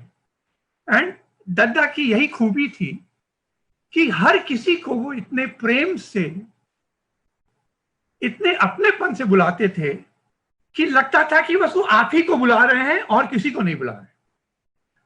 और एक चीज और जो सबने कही, मैं फिर कहूंगा कि चाहे बर्थडे हो, चाहे एनिवर्सरी हो, चाहे वाइफ की बर्थडे हो, चाहे बेटे की बर्थडे हो, चाहे बेटी की बर्थडे हो, चाहे बेटे की एनिवर्सरी हो, दद्दा कैसे याद रखते थे, वो कैसे करते थे, उनका फोन जरूर आता था. हाँ, ये सही है कि बेटा यूएस चला गया, पर दद्दा का फोन आता था, बिल्लू भाई आज डैशू भाई की एनिवर्सरी है तो आप उनको फोन कर दीजिएगा. मैंने कहा बिल्कुल कर दूंगा. ये जो दद्दा जी की खूबी थी, जो ये खूबसूरती थी, ये कभी मुझे देखने को नहीं मिली. और मुझे आज तक ये समझ में नहीं आया कि how can anyone remember so much and so many people. I think it only demonstrates his affection and his caring. Also, I've always wondered how can one person be there for everyone, for so many people at the same time. And Dada knew everyone. So you talked of someone and Dada said, हाँ, इनको तो मैं जानता हूँ. You talked of someone else and Dada would know him. और मुझे इस बात का हमेशा आश्चर्य होता था कि दद्दा सबको जानते थे और सबके बारे में वो बताते थे कि अच्छा वो तो ऐसे हैं और वो ये हैं और उनके साथ ये कहानी. और ये जो उनकी एक अंतरंगता थी, अपनापन था, वो हम आज तक कभी समझ नहीं पाए. उनकी एक खूबी और थी, he had the capacity to laugh at himself. और इसके मुझे 2 मामले बहुत याद आते हैं. पहला, ये 1980 में किसी इलेक्शन की बात थी, तो दद्दा वोट देने गए. वहीं हेस्टिंग्स रोड पे कोई पोलिंग बूथ था, तो गए. जब पहुंचे तो पता चला कि आपका वोट तो किसी ने डाल दिया. तो दद्दा बहुत नाराज हुए कि ये कैसे हो सकता है. तो जो प्रिसाइडिंग ऑफिसर था, पोलिंग ऑफिसर था, वो बहुत ही अपॉलोजेटिक था कि साहब बड़ी गलती हो गई. तो दद्दा ने कहा भाई आप तो मुझको जानते हैं, ये कैसे हो गया. तो प्रिसाइडिंग ऑफिसर ने आउट ऑफ अफेक्शन फॉर दद्दा कहा, दद्दा आप बिल्कुल नाराज नहीं हुए, ये लीजिए आप 2 वोट डाल लीजिए. ये बात दूसरी है कि दद्दा ने वोट नहीं डाला, पर ये उनकी खूबी थी. दूसरा मामला, जब दद्दा ने अपनी वेशभूषा बदल दी थी। जब दद्दा कुर्ता पहनने लगे थे और अपनी जैकेट पहन के जाते थे, तो एक दिन बात हो रही थी, तो दद्दा बोले, बिल्लू भाई, पहले मेरी बॉडी कितनी बढ़िया थी। मुझे याद है बांदा में मेरे जितने दोस्त थे वो कहते थे, we are jealous of your body and your physique. मैं क्रिकेट खेलता था, मैं ये खेलता था, और अब देखो दद्दा जो है वो गद्दा हो गए हैं। पर this capacity to laugh at himself, to smile at himself, that is something which is unparalleled. तीसरी चीज, दद्दा हर मामले में ही was a one phone call away person. जो कहते हैं कि साहब I am just a phone call away, अगर कोई आदमी वन फोन कॉल अवे था तो वो दद्दा थे। आपकी कोई परेशानी हो, आपकी कोई जरूरत हो, आपको कोई बात अटक रही हो, एक फोन कॉल और दद्दा आपके सामने थे, दद्दा आपके साथ थे, सोल्यूशन के साथ। और वो चीज एक बड़ी कमाल की चीज थी कि कैसे वो कर लेते थे, ये मुझे आज तक समझ में नहीं आया। मैं केवल यही कहूंगा कि those we love don't go away. They walk beside us every day, unseen, unheard, but always near. So loved, so missed, so very dear. And finally, the tide recedes, but leaves behind bright seashells on the sand. The sun goes down, but gentle warmth lingers on the land. The music stops, and yet it echoes on in sweet refrains. For every joy that passes, something beautiful remains. I'll only say, Dadda, you'll always be with us. Anoop, बहुत बहुत धन्यवाद। दद्दा का भी एक नया रूप बताया, लंबे बाल और पोनीटेल। राम निवास चतुर्वेदी एक अपने जीवन में 2011 में कमर्शियल टैक्स ट्राइब्यूनल के पद से रिटायर हुए। सभी साथियों को मेरा प्रणाम। आज बहुत अच्छा अवसर कि दद्दा की याद में हम सभी लोग इस कोरोना के संकट में भी एकत्रित हो गए और बहुत मधुर मधुर यादें दद्दा के बारे में बताई। जैसे कहा, दद्दा नास्तिक थे, लेकिन नास्तिक होना अलग बात है और ईश्वर के गुणों को जानना अलग बात है। जितने ईश्वर में गुण दिखाई देते हैं, वो दैवी गुण अगर किसी आदमी में आ जाए तो कही जाती है कि दैवी संपदा आ गई, दैवी गुण आ गए। तो दद्दा जैसे ईश्वर सब जगह व्याप्त होते थे, ओमनी प्रेजेंट जिसे कहते हैं, वैसे ही दद्दा सब साथियों के साथ प्रेजेंट रहते थे। अभी कितने हमारे पूर्व वक्ताओं ने कहा, चाहे वो लड़कों की बर्थडे हो, चाहे हमारी बर्थडे हो, चाहे मिसेस की बर्थडे हो, चाहे एनिवर्सरी हो, सबको फोन करना, ये केवल एक ईश्वरत्व के होने पर, महानता होने पर। ईश्वर माने ये नहीं कि जिसकी 4 भुजाएं हो, चंदन लगा हो, उसका जन्मदिन मनाए। जो महानता होती है वो ईश्वरत्व होता है। लेकिन पहले हम दद्दा के और कुछ संस्मरण सुनाएं, फिर दैवी गुण बाद में बताते हैं।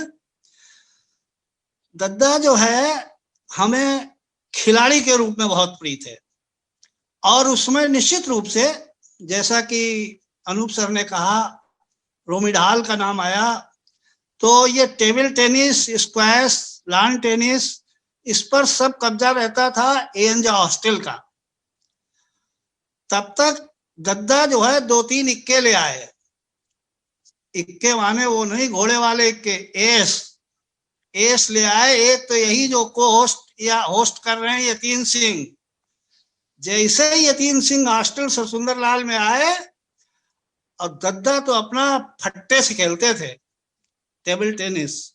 अम्बानी जी हंस रहे हैं। फट्टे से खेलते थे और डिफेंस करते थे।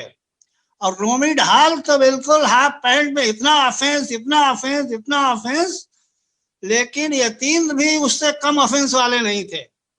दोनों जब मिलते थे तो क्या आनंद आता था टेबल टेनिस का। तो एक हमने बनाया laughing club. Sir Sundarlal hostel में कम से कम 10 क्लब थे, problem club, science club, literature club. तो एक लाफिंग क्लब बनाया और लाफिंग क्लब में थे 35-40 लोग, और सबका मैंडेटरी, जैसे आपका मैंडेट होता है आप लोगों के यहाँ, वैसे ही मैंडेटरी ऑर्डर थे कि कोई भी खेल हो उसमें सबको पहुंचना है। और सब पहुंचते थे हॉल में जब टेबल टेनिस हुआ। और फिर सर सुंदरलाल हॉस्टल ने एएन झा से एक बार नहीं 3 बार चैंपियनशिप छीनी।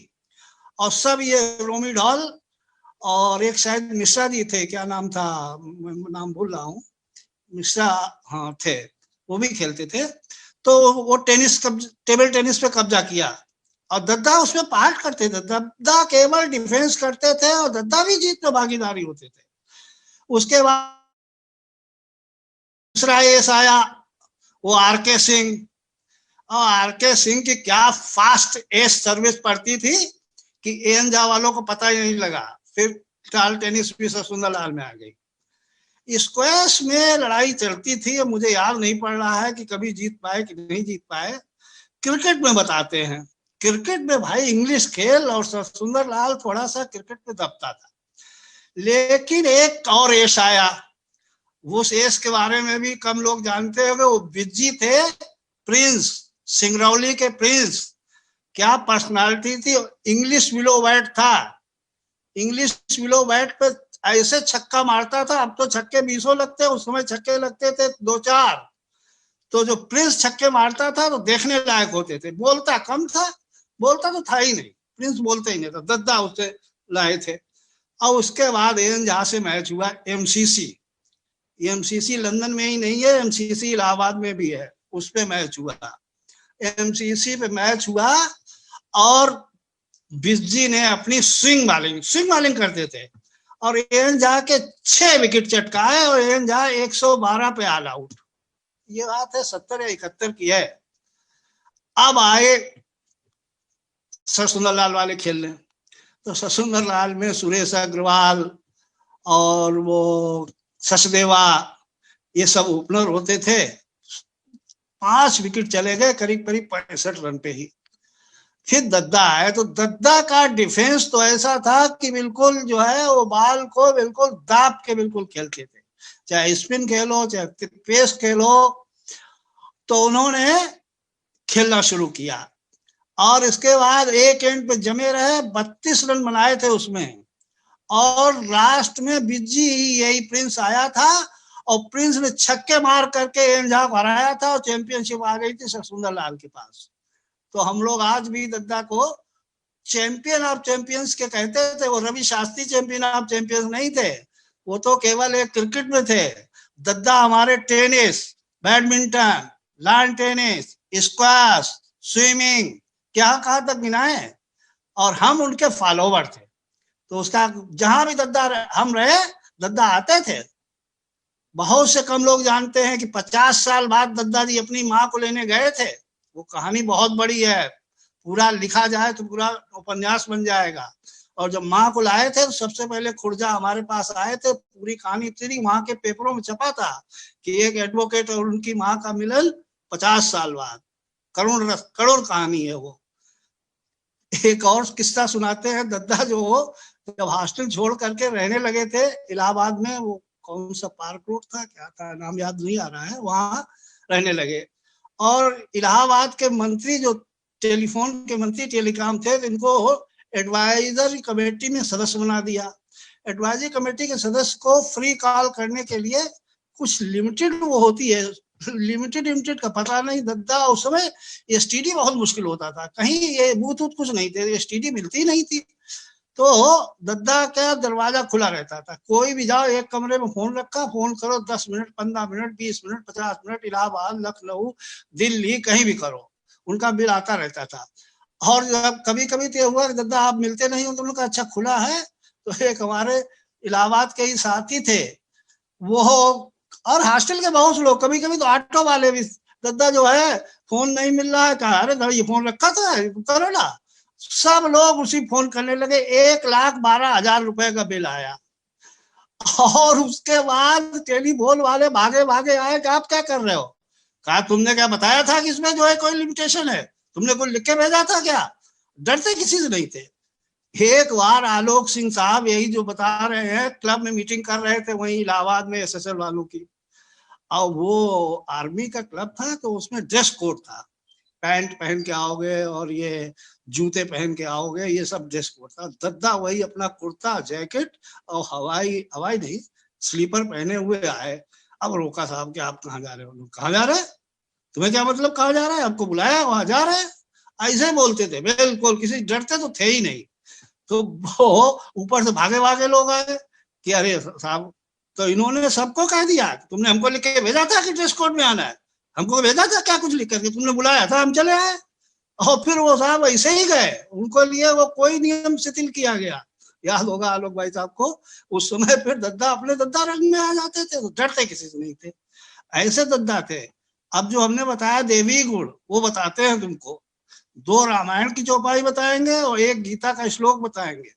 सबसे पहले गीता का श्लोक बता देते हैं। तो वो चाहे माने ना माने, हम तो मानते हैं कि उनमें ये गुण थे, दैवी गुण थे। 12वें अध्याय में भक्ति योग आता है, उसमें पहला श्लोक है जो 20 भक्त के लक्षण है, उसमें से पहला है, सुनिए जरा ध्यान से और एक एक चीज को मिलाइएगा। जैसे अभी अंबानी जी ने अकबर इलाहाबादी के एक एक शेर का एक एक गुण उनमें बैठा दिया, हम गीता का गुण उनमें बैठाते हैं। अदेष्टा सर्वभूता नाम मैत्रः करुण एवचा, ये पहला पंक्ति है। अदेष्टा सर्वभूता नाम, किसी से द्वेष न करना। अब दद्दा से बढ़िया उदाहरण क्या मिलेगा? द्वेष का नाम की तो चीज ही नहीं, वर्ड ही उनके डिक्शनरी में नहीं था कि द्वेष किसी से करे। अदेष्टा सर्वभूता नाम, किसी प्राणी से द्वेष न करना। अदेष्टा सर्वभूता नाम मैत्रः, अब मित्रता का तो जो अनुभव दद्दा के साथ रहा है, वो जो लोग उस टाइम पे रहे हैं उनके साथ रहे, मित्रता का शब्द छोटा हो जाता है दद्दा के पर्सनालिटी के आगे। किसी के कष्ट को कष्ट समझना, किसी के सुख को सुख समझना। रामायण में चौपाई है, विषय अलंपट शील गुनाकर पर दुख दुख सुख सुख देखे पर दुख दुख सुख सुख देखे पर। और दद्दा पूरा किसी के दुख हो तो दुख में शामिल और सुख हो तो सुख में शामिल। तो गीता का श्लोक पूरा करते हैं। अदेष्टा सर्वभूता नाम मैत्रः करुण एवचा, करुण, करुणा जिसमें हो, दया हो, और करुणा और दया जितनी दद्दा में थी वो शायद ही किसी में हो, मैं तो देखता था। आते आगे है निर्ममो निरंकारा सम दुख सुखा क्षमी। सम दुख और सुख, कितना अभी हमारे पूर्व वक्ताओं ने कहा आखिरी दिनों में कितना कष्ट उठाया है, लेकिन तब भी हंसते रहते थे। कैसी बात की सबसे, सम दुख सुखा क्षमी, सबको क्षमा। क्षमा तो अरे किसी को अपराध मानते ही नहीं थे, क्षमा करने का तो प्रश्न तब आया जब किसी को अपराध माने। तो ऐसे दद्दा थे। अदेष्टा सर्वभूता नाम मैत्रः करुण एवचा निर्ममो निरंकारा सम दुख सुखा क्षमी। अब 2 चौपाई से समाप्त करेंगे, वो भी रामायण की है, वो भी दद्दा पुत्रती है। सम अभूत रिपु विमद विरागी लोभा मरस हर्ष भय त्यागी। वहां भी यही आया, सम अभूत रिपु, किसी से रिपता नहीं, विमद, मद नहीं अभिमान। अभिमान सरलता के तो मूर्ति थे, अभिमान था कहाँ? तो वही कहा वहां पर, सम अभूत रूप विमद विरागी लोभा मरस हर्ष भय त्यागी।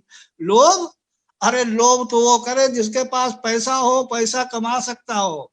मैं जानता हूं उनके न्यायालय और न्यायाधीशों से कैसे संबंध थे, और आजकल के एडवोकेट कितना अर्जन किए हैं और कितनी बिल्डिंग बनाए हैं, और उन्होंने उसके तरफ देखा ही, सोचा ही नहीं। तो लोभा मरस हर्ष भय त्यागी, भय तो कभी दद्दा में छू नहीं गया। ये था उनका, ये हमको लगता है क्षत्रिय वंश में होने के कारण और एक खिलाड़ी होने के कारण भय नहीं छू गया था। तो अब सम अभूत रिपु विमद विरागी लोभा मरस हर्ष भय त्यागी। लंबा हो रहा है, अब आखिरी चौपाई लेते हैं। सबके प्रिय सबके हितकारी और दुख सुख सरिस प्रशंसागारी। सबके प्रिय सबके हितकारी। अब रामायण मानो या ना मानो, ईश्वर को मानो या ना मानो, लेकिन जो शब्द लिखे हुए हैं सबके प्रिय सबके हितकारी, ये किस पे ज्यादा उतरते हैं? सोचिए दादा की पर्सनालिटी और उस पे तौलिए इन शब्दों को। सबके प्रिय सबके हितकारी, किसका उन्होंने हित नहीं चाहा, किसकी प्रियता नहीं ली उन्होंने। सबके प्रिय सबके हितकारी सुख दुख सरिस, फिर वही आया, सुख दुख को बराबर मानते थे, सुख दुख सरिस प्रशंसा गारी, गाली तो उनको कोई देता भी नहीं था और दे तो उन्हें अंतर भी नहीं पड़ता था, प्रशंसा गारी। ऐसे दिव्यता के साथ, ऐसे दिव्यता के साथ दद्दा हमसे गए हैं, तो कैसे वो दूर हो सकते हैं। आज के दिन उनके जन्मदिन पर हम उनको याद कर रहे हैं और इन सभी साथियों का जो उन्होंने उनकी यादें दिलाई हैं, बहुत बहुत धन्यवाद। हमारे आयोजकों का, यतीन जी का, विवेक जी का बहुत बहुत धन्यवाद जो इस आयोजन को किया। सबको प्रणाम। बहुत बहुत धन्यवाद रामनिवास। अब हम लोग चलते हैं अगले स्पीकर की तरफ से। गजाधर प्रसाद भार्गव इलाहाबाद के बहुत जानी माने वकील थे। इस परिवार ने इलाहाबाद के टेबल टेनिस और टेनिस के लिए जितना किया, मेरे विचार से इलाहाबाद के किसी परिवार ने इतना इन दो खेलों के लिए नहीं किया। गजाधर प्रसाद भार्गव के लड़के थे प्रदीप भार्गव, जिन्होंने ये इंडिया रैंक प्लेयर थे, न केवल टेबल टेनिस में बट टेनिस में भी। और इन्होंने इलाहाबाद विश्वविद्यालय को पहली बार ऑल इंडिया इंटरवार्सिटी चैंपियनशिप टेनिस में जितवाई थी। गजाधर प्रसाद जी के सबसे बड़े जो पुत्र हैं वो अमरनाथ भार्गव जी, ये अपने समय के बहुत अच्छे टेबल टेनिस प्लेयर रहे हैं और अब भी हैं। और इनकी खासियत ये है कि ये पेन होल्डर ग्रिप से खेलते थे। मैंने आज तक किसी अन्य प्लेयर को इंडिया में पेन होल्डर ग्रिप से खेलते नहीं देखा। अपने समय में ये यूपी नंबर 2 थे और इस वक्त ये 87 साल की इनकी उम्र हो गई है। और 60 साल की श्रेणी में एक मतलब वेटरन चैंपियनशिप हुआ करती थी, और जब 80 साल की वेटरन चैंपियनशिप हुई तो ये वहां पे राष्ट्रीय चैंपियन भी रहे हैं। ये ऑफेंस करते थे और दिन्नेदार डिफेंस। इन लोगों का सामना कई बार टेबल टेनिस में हुआ। भाई साहब, अमरनाथ भाई साहब आप हैं? अमरनाथ जी? हाँ अमरनाथ जी बोलिए। हाँ, आवाज आई भैया? हाँ आ रही है अमरनाथ जी, बोलिए। अच्छा, मैं बहुत बहुत आभारी हूँ कि आपने ये अवसर हमको भी दिया। और DK सिंह दद्दा के बारे में हम उनकी फैमिली के में तो विशेष जान नहीं पाए, लेकिन खेल हमने उनका देखा और ऐसा खेल हमने कम लोगों का देखा जो कि खेलते थे और दूसरे प्लेयर अपोनेंट को की तारीफ करते थे। उनके बारे में हमारे छोटे बेटे ने ये लिखा है, a smiling face and outstanding sportsman, Dadda you have left lots of fans. You played with simplest of racket, yet you have the most dreaded defense. Your backhand flick was wonderful and it was difficult to play. You always remembered everybody's birthday and you always remember them. It was a wonder to see and remember and get your message. The last one was on 5th of March. My daughter's birthday was 5th of March at New Jersey, and he spoke from here. He was not well and he gave the birthday wishes. So was that I can only talk about his table tennis game because the other game I had not seen, but he was a good sportsman in everything, and of course so wonderful, affectionate people, and everybody talked, Ambani ji, and everybody talked, Dr.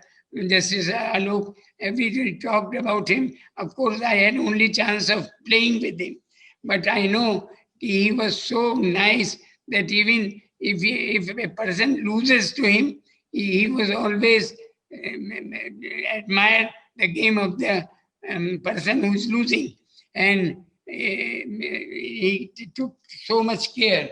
So that is how he dealt about the table tennis.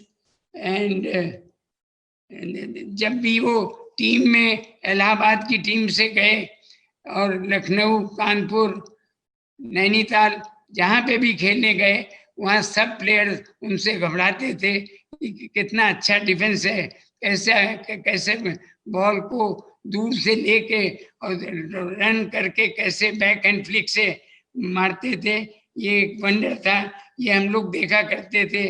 और हमारे brother Rakesh, हमारे बेटे पंकज, नीरज, तरु, राधिका सब उनके साथ खेल के अच्छी प्लेयर बनी। वो कहा करती थी कि इनके साथ प्रैक्टिस करने में बहुत अच्छा लगता है, सब यूपी के अच्छे प्लेयर्स थे। तो आज भी हम उनको याद करते हैं और उनकी ये बात है कि विशेषकर कि वो किस तरह सब लोगों को, अपोनेंट को एडमायर करते थे। कभी जैसा कि सब लोगों ने कहा कि कभी न तो उनको गुस्सा आता था और he was wonderful in every way. और आज हमें यही लगता है कि ऐसे लोगों के लिए हम लोगों को मौका मिला, हम उनके पास उनके साथ खेले और वो हमेशा हमको हमारी बर्थडे पे हमेशा याद करते थे। तो लास्ट 50 साल से हम उनको जानते हैं और अब भी यही हमें विश्वास नहीं होता कि वो नहीं रहे। वो इतना सबका ध्यान रखते थे और हम उनकी, भगवान उनकी आत्मा को शांति दे, यही हम आपको कहेंगे। धन्यवाद भाई साहब। अमरनाथ भाई साहब, बहुत बहुत धन्यवाद कुछ दिनदा के टेबल टेनिस के टेक्निक के बारे में बात करने पे, उनके डिफेंस के बारे में बताने पे और उनके बैकहैंड के टेबल टेनिस के बारे में तो बताया ही। बहुत बहुत धन्यवाद। राकेश भार्गव गजाधर प्रसाद भार्गव के सबसे छोटे बेटे हैं। वे बहुत अच्छा टेनिस और टेबल टेनिस खेलते थे। प्रदेश में जूनियर सीनियर दोनों वर्गों में, दोनों खेलों में उनकी रैंकिंग रही है। उन्होंने आईआईटी कानपुर से केमिकल इंजीनियरिंग में बीटेक किया और उसके बाद अमेरिका चले गए, वहीं बस गए। अमेरिका में टेनिस में एक खास तरह की मिक्स डबल्स की प्रतियोगिता होती है। इसमें पिता और पुत्री ही पार्टनर बनकर खेल सकते हैं। राकेश भार्गव और उनकी बेटी ने 3 साल लगातार 1999 से 2001 तक यह चैंपियनशिप जीती है। उन्होंने यह खास क्लिप न्यू जर्सी अमेरिका से भेजी है, आप भी सुनिए। In memory of Dada, it seems that Rudyard Kipling, the renowned poet and author, had Dada in mind when he wrote his most famous poem, If. If you can keep your head when all about you are losing theirs and blaming it on you, if you can trust yourself when all men doubt you, but make allowance for the doubting too, if you can wait and not be tired by waiting, or being lied about, don't deal in lies, or being hated, don't give way to hating, and yet don't look too good nor talk too wise. If you can meet with triumph and disaster and treat those two impostors just the same. I was fortunate to know Dada for a few years during my long table tennis career. He was the one person who always made me happy when I met him. He was passionate about table tennis and I thoroughly enjoyed practicing with him. He believed sometimes defense is your best offense, and he would often make it come true. Dada was always a gentleman on and off court and was encouraging to his opponents regardless of whether he won or lost. I played against him a few times and felt relieved to get past him. He was a worthy opponent. My brother Amarnath and my nieces and nephews Pankaj, Neeraj, Taru and Radhika enjoyed his company and camaraderie for more than 30 years, and we all will miss him. May his soul rest in peace. Rakesh Bhargav, June 15, 2020. और अब हम लोग आगे की ओर चलते हैं। यदि आप बांदा जाएं और पूछें कि मेहरा परिवार कहाँ रहता है, तो मेरे विचार से आप बांदा की डिस्ट्रिक्ट के किसी भी कोने में हो, आप हमेशा गरीब निवास में पहुंच सकते हैं। मेहरा परिवार बांदा का एक बहुत ही प्रतिष्ठित और जाना माना परिवार है। दिन्नेदा के संबंध इस परिवार के सब लोगों से बहुत अच्छे हैं। और कैलाश मेहरा मेरे विचार से दिन्नेदा के बचपन के साथी और सबसे उनके अंतरंग मित्र। रुचि मेहरोत्रा कैलाश मेहरा की बेटी हैं। कुछ उनसे दिन्नेदा, उनके मुख से सुनिए दिन्नेदा के बारे में मेहरा परिवार की तरफ से। Ruchi, are you there? Please speak.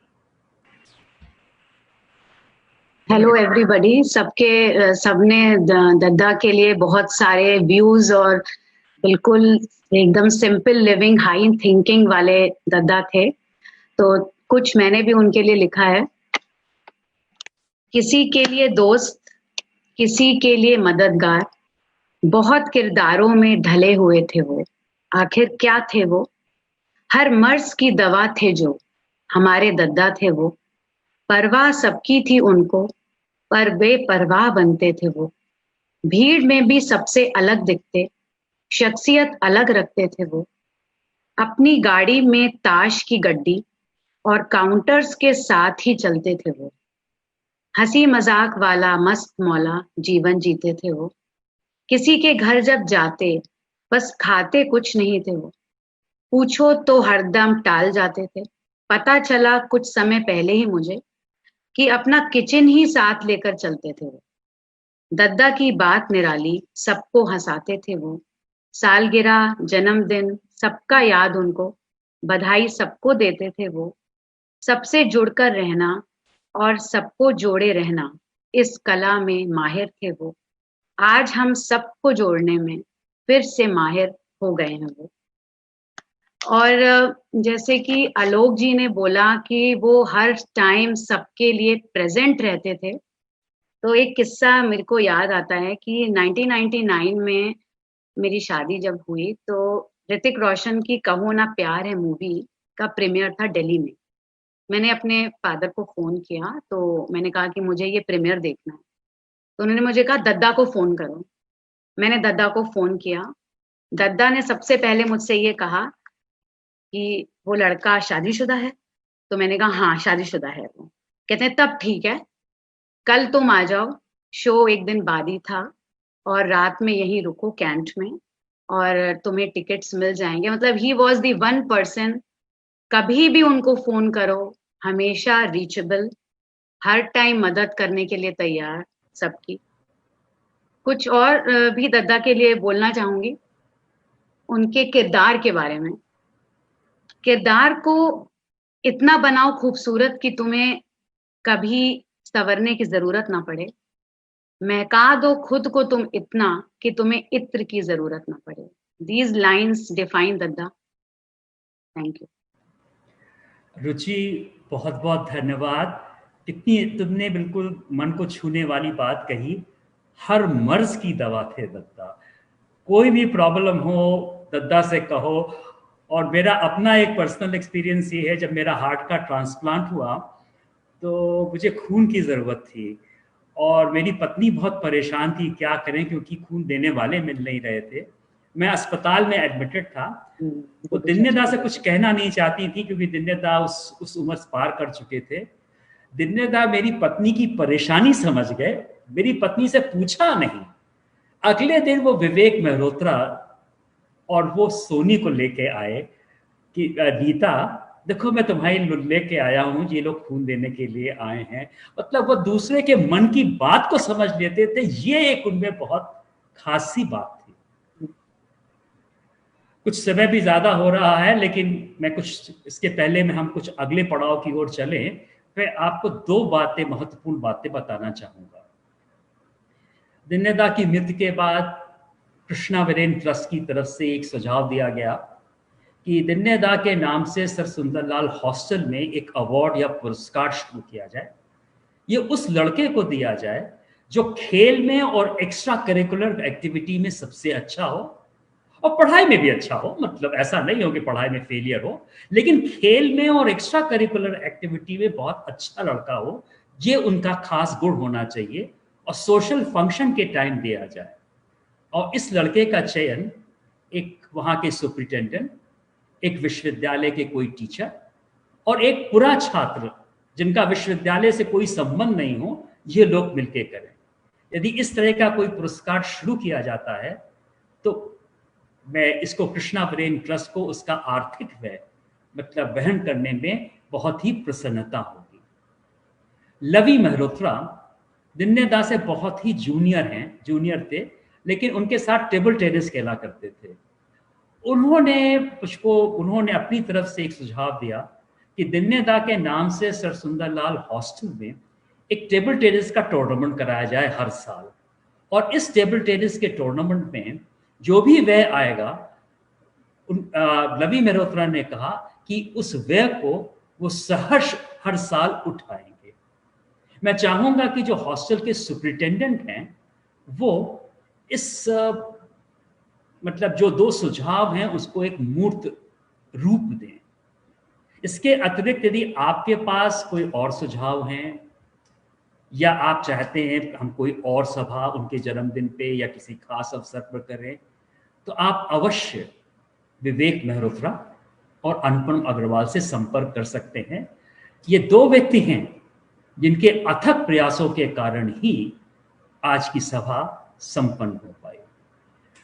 हम लोग ने सोचा था कि हम लोग कुछ लोगों को और भी बुलाएंगे और भी कहेंगे। हमारे पास बहुत सारे लोगों को की एक रिक्वेस्ट है कि उनको बोलने दिया जाए या उनको गाना गाने दिया जाए, पर मैं उन सबसे क्षमा मांगूंगा क्योंकि समय की भी कुछ पाबंदी है। हमको काफ़ी समय हो गया, हम समझते थे 1 घंटे में हम इसको समाप्त कर लेंगे, अब इस वक्त कुछ 2 घंटे हो रहे हैं।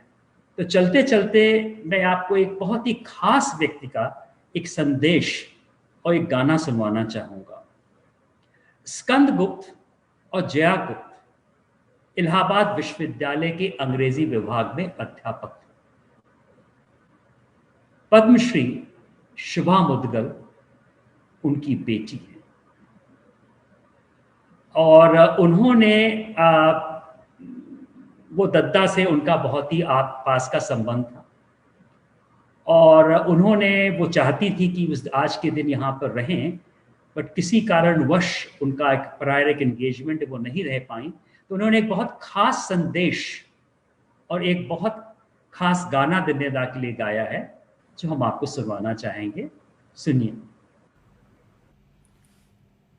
आप सभी को सादर प्रणाम। इस वर्ष की 21 मार्च को दद्दा ने मुझे फ़ोन किया था अंतिम बार। उनका फ़ोन आया, मुझे कोई हैरानी भी नहीं हुई क्योंकि 21 मार्च मेरी मदर जया गुप्ता जी का बर्थडे होता था और आप तो सभी जानते हैं कि दद्दा अपने एक्सटेंडेड फैमिली के जितने लोग हैं, जितने परिचित हैं, उनके सबके बर्थडे एनिवर्सरी वगैरह हमेशा याद रखते थे और हमेशा उन्हें फ़ोन करके ग्रीटिंग्स देते थे। तो मुझे कुछ हैरानी भी नहीं हुई और न ही मुझे ये समझ में आया कि अब इसके बाद दद्दा से बात करने का अवसर फिर नहीं मिलेगा। बहरहाल दद्दा की तो बहुत सारी यादें हैं। मुझे याद है उनके साथ बहुत सारा समय हमने बिताया, हमारे परिवार के सब सदस्यों ने बिताया, मेरी नानी, माँ, पिताजी, मेरी बहन रागिनी, सब हम उनको बहुत याद करते हैं। लेकिन एक इंसिडेंट आपके साथ शेयर करना चाहूँगी। जब मैंने गाना सीखना शुरू किया था इलाहाबाद में, तो एक प्रयाग संगीत समिति के एक कंपटीशन में मैंने भाग लिया और जिस दिन कंपटीशन था उस दिन प्रयाग संगीत समिति पहुंची मैं। कुछ नर्वस भी थी, डर भी लग रहा था, गला भी कुछ ख़राब था। तो दद्दा देखा कि खड़े हुए हैं विंग्स में और मुस्कुरा रहे हैं और गुड लक कह रहे हैं। तो मैंने उनसे कहा पता नहीं दद्दा क्या होगा आज, क्योंकि मेरा गला तो बिल्कुल फटा बांस सा है, बज रहा है और फटे बांस में से क्या गाऊंगी मैं, मुझे पता नहीं। और दद्दा ने बेस्ट विशेस दी, गाना हो गया, प्राइज़ भी मिल गया। तो दद्दा कहने लगे बाद में कि टप्पी यार, हमें तुम्हारा म्यूज़िक वगैरह तो कुछ समझ में नहीं आता है, लेकिन तुम लगता है कि तुम्हारा जो फटा बांस था वो ठीक ठाक बजा और लोगों को पसंद आया। तो उसी फटे बांस वाले स्वर में मैं दद्दा की याद में एक निर्गुण पद के कुछ अंश प्रस्तुत करना चाहती हूँ।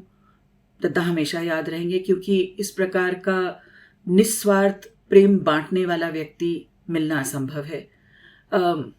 एक छोटी सी भेंट उनके लिए।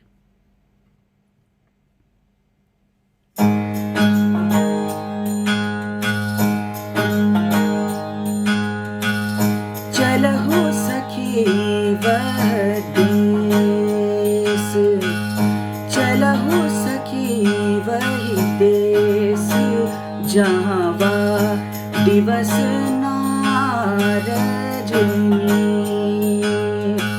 चलहु सखी वही देश, जहाँ वह दिवस नारजनी।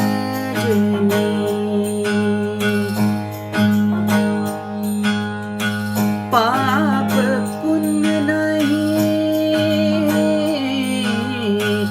पाप पुण्य नहीं, चाँद सूरज नहीं, पाप पुण्य नहीं, चाँद सूरज नहीं, नहीं सजन नहीं सजनी, नहीं सजन नहीं सजनी। चलहु सखी वही देश, जहाँ वह दिवस नारजनी।